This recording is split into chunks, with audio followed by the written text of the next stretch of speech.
বিশেষ ঘোষণা, স্বর্ণ তুমি যেখানেই থেকে থাকো না কেন আমাদের র্যাম্পের সামনে চলে আসো, তোমার বাবা তোমাকে খুঁজে পাচ্ছে না।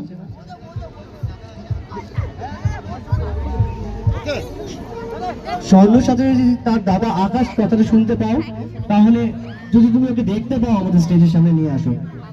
এবারে আমাদের মঞ্চে ডেকে নিচ্ছি জার্মান শেপার্ড। আমরা এর আগেও দেখেছি জার্মান শেপার্ড, আমরা এর আগেও দেখেছি, কিন্তু ব্ল্যাক কালার জার্মান শেপার্ড দেখেছি। এবার আমরা যা দেখতে চলেছি তার নাম কিং শেপার্ড। দেখতে একই রকম হলে পরেও কিছু সাদৃশ্য, কিছু বৈসাদৃশ্য অবশ্যই আছে, সেটা আমরা শুনে নেব গৌরবদার থেকে। অ্যাকচুয়ালি এটা বলতে গেলে অনেক বড় হিস্ট্রি বলতে হয়। ওল্ড লাইন জার্মান শেপার্ড বা ওল্ড লাইন অ্যালসেশিয়ান যেটা আমরা জানতাম সেটা স্টেট লাইনেরই হয়, কিন্তু পরবর্তীতে একেসি ওটাকে অ্যাঙ্গুলেশন তৈরি করে ওদের তো ইস্যু অনুযায়ী। কিন্তু ওল্ড লাইন যদি আমরা জার্মান শেপার্ড বা ওল্ড লাইন যদি আমরা অ্যালসেশিয়ান দেখি সেটা স্টেট লাইনেরই হয়।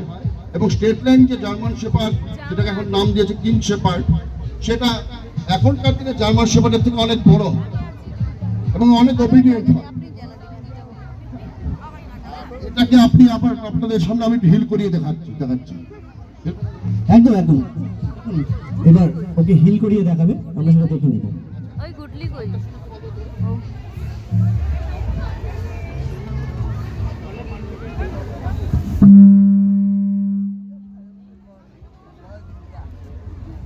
David, hill. Hill. David, put out. David, stop. David, sit. David, right hand. David, left hand. Left hand. Left hand. আমার এক রাইট হ্যান্ড, লেফট হ্যান্ড। আপনি এত লোক থেকে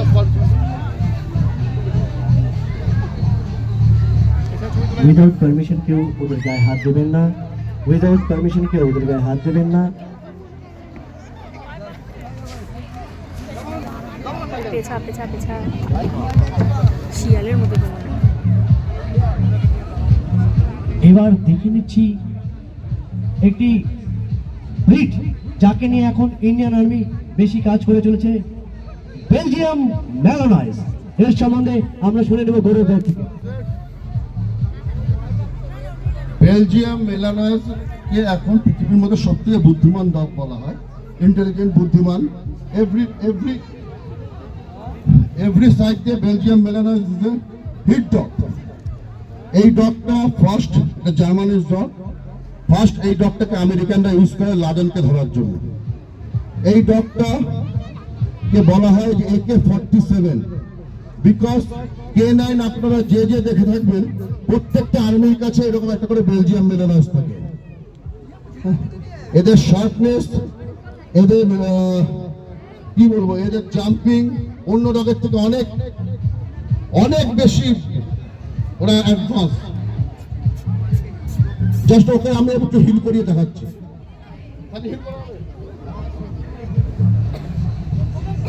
আমাদের এখন মঞ্চে হিল করিয়ে দেখাবেন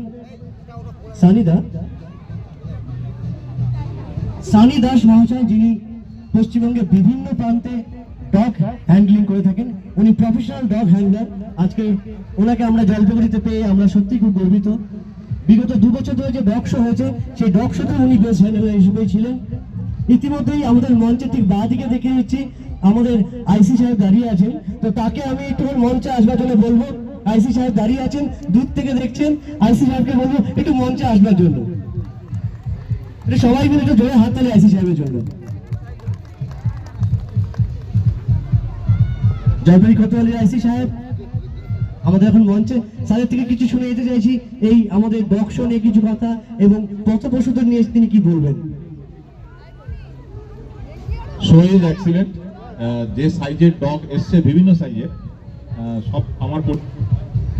সবকটা আমার পরিচিত নয়, কিন্তু যে সাইজ এসছে সেটা আমরা দেখিনি, আমি দেখিনি, অ্যাটলিস্ট অনেকেই হয়তো দেখেনি।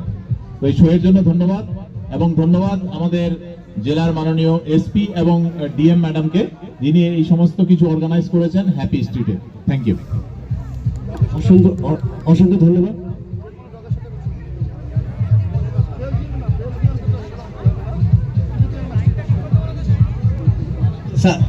স্যারকে গৌরবদার বলছেন। গৌরব ভাই এবং স্যার দুজনে মিলে টিভিটিএন ম্যাস্টিভের সঙ্গে একটা ছবি তুলে দেবে। আমাদের আইসি সাহেবের কথাতেই উঠে আসলো আজকের এই হ্যাপি স্ট্রিটের কথা, যাদের জন্য আজকে এই হ্যাপি স্ট্রিটটা এত সুন্দরভাবে আয়োজন করা সম্ভব হয়েছে। ডিস্ট্রিক্ট অ্যাডমিনিস্ট্রেশন এবং ডিস্ট্রিক্ট পুলিশ অ্যাডমিনিস্ট্রেশন, যাদের উদ্যোগে আজকের জলপাইগুড়ি উৎসবের দ্বিতীয় দিনে এই হ্যাপি স্ট্রিট, এবং এই হ্যাপি স্ট্রিটে আরেকজনের নাম না করলেই নয়, যাকে আমরা অসংখ্য ধন্যবাদ জ্ঞাপন করছি, আমাদের এডিএম সাহেব, আমাদের এডিএম জি সাহেব, যিনি আমাদেরকে এই টক শো উপস্থাপন করতে বলেছেন। আমাদের উপরে ভরসা করে উনি বলেছেন যে ডগ শোটা করার জন্য, যেখানে ডগরা অনেক জায়গাতেই হয়তো অ্যালাউ না, সে তারপরেও এত ক্রাউডের মধ্যে দিয়েও আমরা যে ডগ শোটা করতে পারছি, তার জন্য শুধুমাত্র একজনকে আমরা স্পেশালি থ্যাঙ্ক জানাতে চাই, আমাদের এডিএম জি সাহেবকে, এবং অবশ্যই আমাদের ডিএম ম্যাডাম এবং এসপি সাহেব, যিনি এই উদ্যোগ নিয়ে আজকে এই জল শহরে হ্যাপি স্ট্রিটের আয়োজন করেছেন। অসংখ্য ধন্যবাদ, অসংখ্য ধন্যবাদ।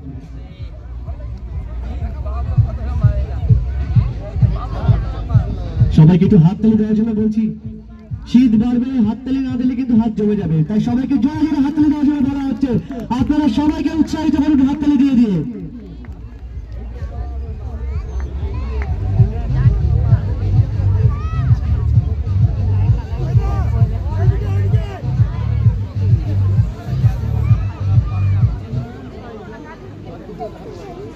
এই অর্জুন কাঙ্গালকে নিয়ে আয়। আবার কাঙ্গাল।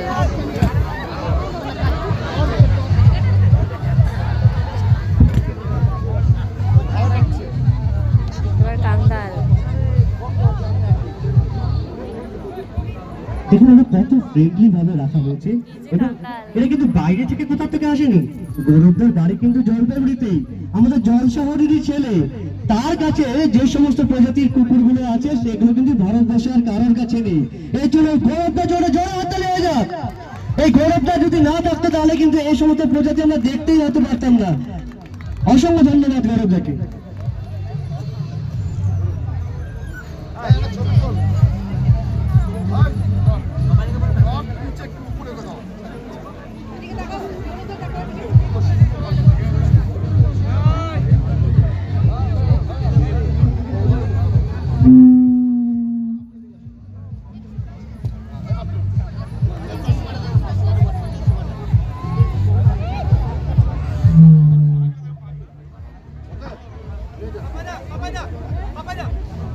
নেক্সট ব্রিক এখনো অনেক কচিকাচারা অপেক্ষা করছে র্যাম্পে হাঁটার জন্য, কচিকাচাদের মারাও অপেক্ষা করছে র্যাম্পে হাঁটবার জন্য।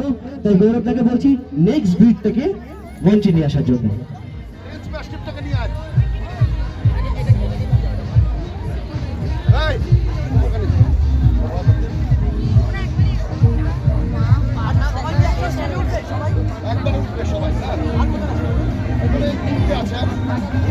নেক্সট ব্রিটকে আমরা র্যাম্পে আসার জন্য বলছি। কেমন দেখ মুখটা, দেখ বাপ বাপ।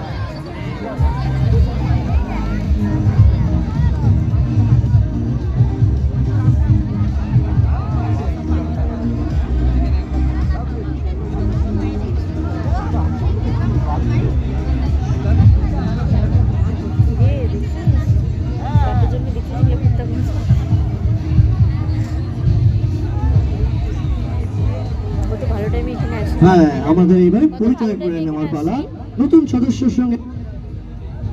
হ্যালো হ্যালো, হ্যাঁ এটার নাম হচ্ছে ফ্রেঞ্চ মাস্টিফ, এটা ব্রিডটা হচ্ছে ফ্রেঞ্চের, এটা ফিমেল ডগ, ও সেজন্য একটু ওরা হাইটে ছোট, এর থেকে বড় হয়। ফ্রেঞ্চ মাস্টিফ অ্যাকচুয়ালি বড় হয়, কিন্তু সেটা ফিমেল, তো যথেষ্ট জেন্টলি হয়, এটা ফ্যামিলিয়ান ডগ।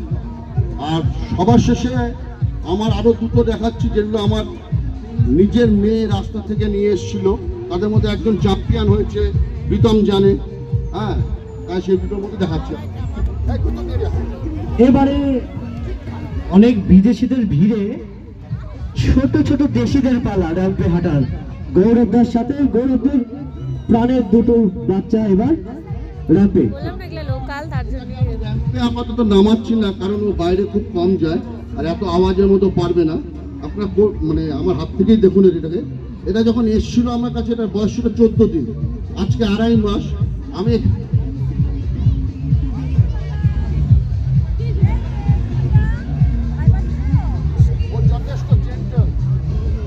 যথেষ্ট জেন্টাল।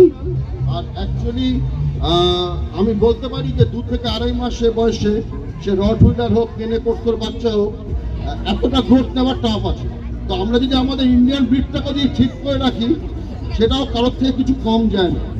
সব থেকে যেটা প্রবলেম, যেটা আমি একটু বলতে চাই, আমাদের শহর মানে জলপাইগুড়িতে প্রবলেম ক্রিয়েট হয় যে ফার্স্টে লোকে কিছু ডগ নিয়ে এলো বাড়িতে, তারপরে ডগগুলোর মেনটেন্যান্স হয় না। শখের জন্য কয়েকদিন মেনটেন্যান্স হলো, তারপরে আর মেনটেন্যান্স হয় না। তারপরে এই ডাক্তার ভুল করেছে, ওই কম্পাউন্ডার ভুল করেছে। তো ডগ পুষতে গেলে ফার্স্টে নিজেদেরকেও কিছু জানতে হবে, ডগকে ভালোবাসতে হবে, নিজেদের সাথে অ্যাটাচ করতে হবে। অ্যাটাচ না করলে আজকে যেগুলো ডগ আপনাদেরকে আমি দেখালাম, সেগুলো ডগকে আমি শোতেই আনতে পারতাম না, কারণ ওগুলো সব থেকে অ্যাগ্রেসিভ ডগ পৃথিবীর মধ্যে। এবং দেখুন তো দুটো কি সুন্দর খেলছে, দেখুন এই দুটো কিন্তু একই বোন, একই মার বোন। হ্যাঁ, দুটো রীতিমতন খেলছে। হ্যাঁ, তো অ্যাকচুয়ালি ডগের সাথে অ্যাটাচমেন্ট বাড়ান, ডগের সাথে সবগুলো ডগের সাথে, সে স্ট্রিট ডগই হোক, যে কোনো ডগই হোক, একদম যেভাবে আনবেন সেভাবেই যেন ওর শেষ পর্যন্ত যেন সেভাবেই মেনটেন হয় সেটা। অসংখ্য ধন্যবাদ গৌরব দাকে। এখনো অনেক কচিকাচারা আছে যারা এখনো র্যাম্পে হাঁটেননি, যারা এখনো পর্যন্ত র্যাম্পে আসেনি, তাদের সকলের উদ্দেশ্যে বলছি আপনারা ব্যাক স্টেজে চলে আসুন এবং একে একে আপনাদের পোষ্যকে নিয়ে আমাদের র্যাম্পে চলে আসুন। এবং গৌরব দাকে বলছি, সাথে সানিদাকেও বলবো একটু সহযোগিতা করবার জন্য। আজকের এই এত সুন্দর র্যাম্পে গৌরব দা যদি তার সকল সন্তানকে একবার নিয়ে আসে এবং প্রত্যেকের সঙ্গে পরিচয় করিয়ে দেয়, একটি গ্রুপ ফটো হয়ে যায় এই হ্যাপি স্ট্রিটে, এটা হচ্ছে চিরস্মৃতির একটি পাতায় রেখে যাব। আমি গৌরব দাকে বলছি এবং এই হ্যাপি স্ট্রিটের প্রত্যেককে বলছি আপনারা একটু দূরে সরে দাঁড়াবেন, আপনারা একটু দূরে সরে দাঁড়াবেন, একবারে 11টা আসবে। আপনারা একটু দূরে সরে দাঁড়াবেন।